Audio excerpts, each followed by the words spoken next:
seen the incidences of eutrophication and reduced dissolved oxygen levels in coastal and marine environments. So there is no doubt that nutrient contamination has the potential to be a very significant impactor on our coastal and marine environment and the services that they provide.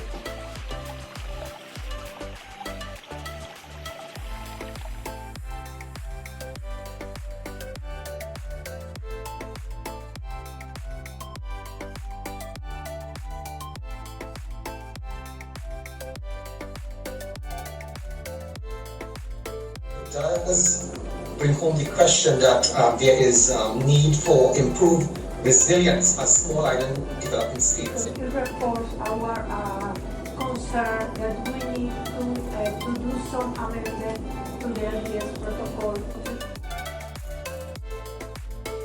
So basically, up here is where all the waste it enters from, and it comes all the way enters up here, comes